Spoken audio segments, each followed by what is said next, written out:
Sítio arqueológico. Código de Hammurabi. Pirâmide no Egito. Muralha da China. Voz em off.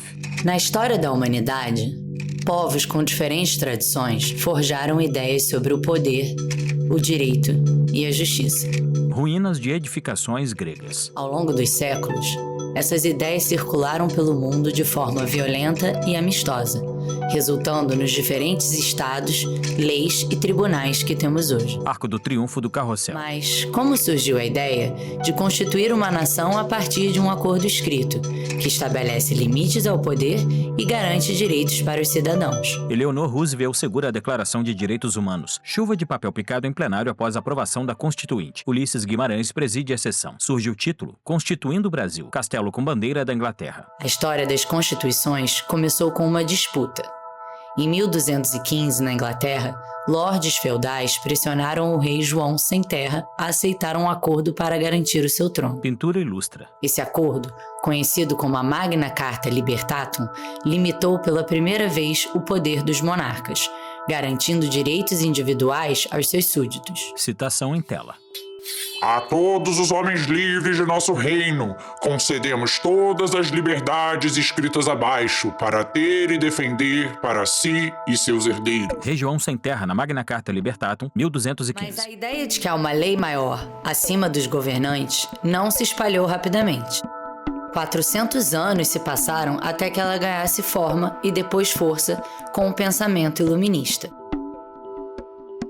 Clamores por liberdade, igualdade e fraternidade logo se associaram às noções de república e democracia, nas quais todo o poder emana do povo, mas é exercido por representantes eleitos. Ilustrações de plenário. Citação em tela. A soberania é o exercício da vontade geral. Toda lei que não for ratificada pelo povo é nula. Jean-Jacques Rousseau, em Du Contrat Social, 1762. Para não se tornar absoluto, o poder foi repartido em 3 funções independentes: o legislativo, que cria as leis, o executivo, que conduz o governo, e o judiciário, que aplica a justiça, cada um fiscalizando os demais. Citação em tela. Para que não se possa abusar do poder, é preciso que, pela disposição das coisas, o poder freie o poder. Montesquieu, em L'Esprit de Loi, 1748. Ao atravessarem o Atlântico, esses pensamentos provocaram revoluções nos Estados Unidos, no Haiti e no Brasil, onde diversas revoltas, como a Conjuração Baiana, exigiram o fim da opressão colonial. Seguimos por uma rua na Bahia. Citação em tela.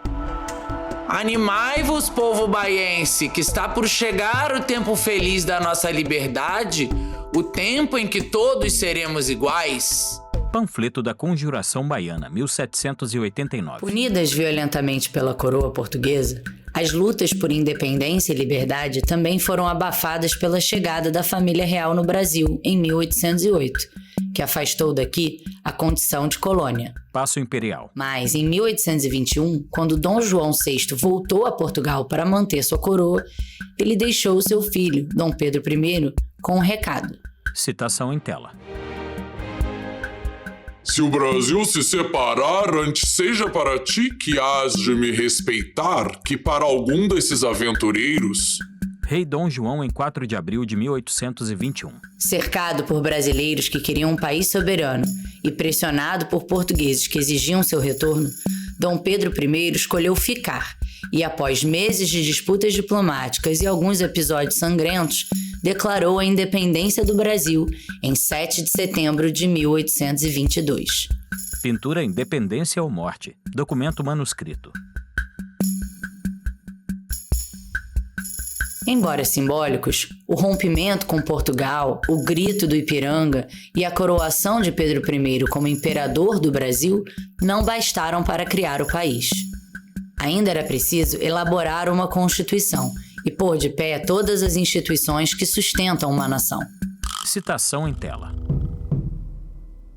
Tudo estava por fazer, tudo por criar, pois não só era nova a forma constitucional, nova as instituições, como novo o país. Justiniano José da Rocha, em Ação, Reação, Transação. Assim, em 3 de maio de 1823, o imperador inaugurou a Assembleia Constituinte, formada pelos deputados responsáveis por escrever o texto constitucional. Aclamação de Dom Pedro I no Campo de Santana. Citação em tela. É hoje o maior dia que o Brasil tem tido, dia em que ele começa a mostrar ao mundo que é Império Livre, está junto à Assembleia para constituir a nação, que será o assombro do mundo novo e do velho também. Pedro I na abertura da Assembleia Constituinte em 3 de maio de 1823. Em seu longo discurso, o imperador defendeu uma Constituição que criasse barreiras para o autoritarismo e plantasse a liberdade, mas afirmou que a carta devia ser digna dele, ou seja, sujeita à sua aprovação.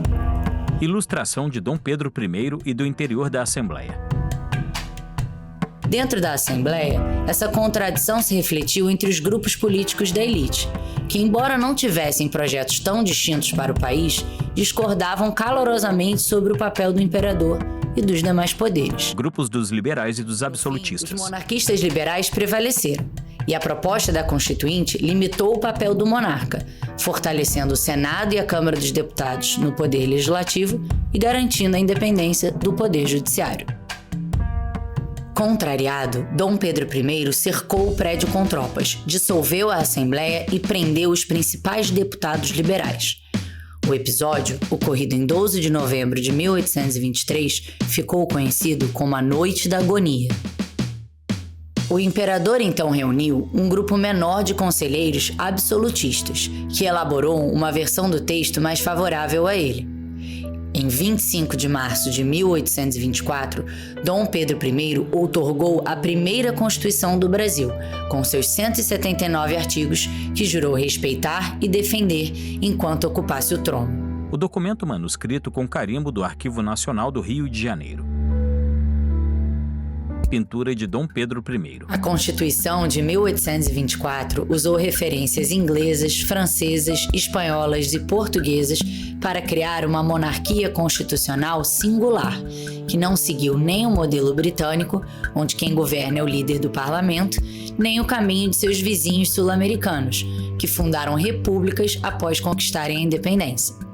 Na monarquia brasileira, o imperador exercia não só o poder executivo, como também um quarto poder, o poder moderador, definido como a chave de toda a organização política do Império. Brasão do Império. Com esse poder, o imperador tinha controle sobre o legislativo e o judiciário, podendo nomear e suspender senadores e magistrados, dissolver a Câmara dos Deputados, além de intervir na gestão das províncias. Estátua equestre de Dom Pedro I. Ser sagrado e inviolável, o monarca também não podia ser responsabilizado por seus atos, estando acima da lei e fora do alcance da justiça. Ainda assim, o poder tinha limites. A cidadania brasileira, também criada pela Constituição de 1824, garantia um amplo rol de direitos que nenhum dos 4 poderes podia suspender.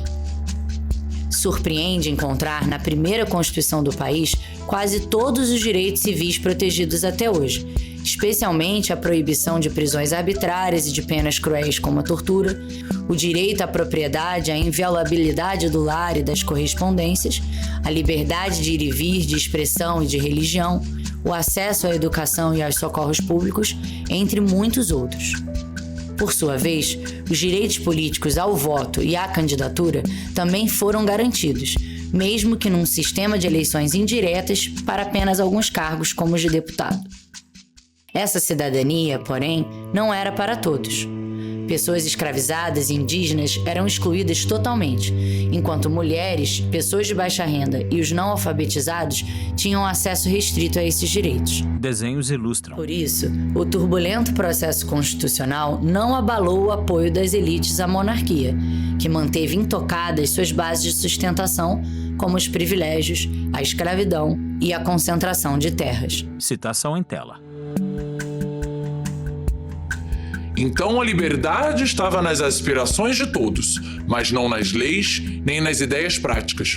O poder era tudo. Bernardo Pereira de Vasconcelos, frase atribuída no fim da década de 1830. No caso de Dom Pedro I, talvez tenha sido poder até demais. Em 1826, enquanto o Brasil ainda se formava, o jovem imperador herdou a coroa de Portugal e, para colocar a filha no trono, elaborou a sua segunda Constituição, agora portuguesa.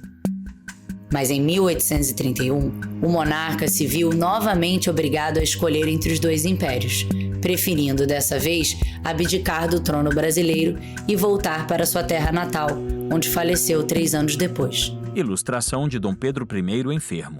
Enquanto em Portugal a Constituição de Pedro I não sobreviveu às turbulências políticas, no Brasil ocorreu o inverso. Após a abdicação, a Constituição de 1824 foi mantida por todo o período do Império, garantindo a unidade e a governabilidade do país na regência e no reinado de Pedro II. Palácio Tiradentes. A história da Carta de 1824, que funda a nação brasileira, reflete os 2 principais desafios constitucionais do país. De um lado, a constante atenção para frear o autoritarismo, evitando a concentração e o abuso de poder. Do outro, a luta contínua para superar barreiras culturais que restringem o acesso à cidadania, que garante amplos direitos fundamentais desde a sua primeira concepção. 200 anos depois, o Brasil reflete aprendizados em ambos os sentidos. Na Constituição de 1988, elaborada com uma participação recorde de constituintes e demandas populares, o poder foi descentralizado e responsabilizado, e os direitos civis, políticos e sociais são garantidos sem discriminação. O Centro Histórico e Moderno do Rio de Janeiro. Muito além de um acordo escrito ou um pacto comum que define o Estado democrático de direito, a Constituição é um projeto vital para o presente e o futuro do país, que promete liberdade, igualdade, prosperidade e paz para todos, convocando os seus cidadãos a tornarem isso uma realidade. A tela escurece. Créditos selecionados. Direção Fabrícia Ramos. Pesquisa e roteiro Fabrícia Ramos, Flávia Leone. Direção de arte, montagem e motion, Rodrigo Martins. Narração Fabrícia Ramos. Trilha e mixagem Carlos Gualda. Tipografia Pedro Moraes. Drones Francisco Guimarães. Rio de Janeiro RM Nunes. Salvador Febian Sactinegara. Versalhes Trek Photography Broadway Tower.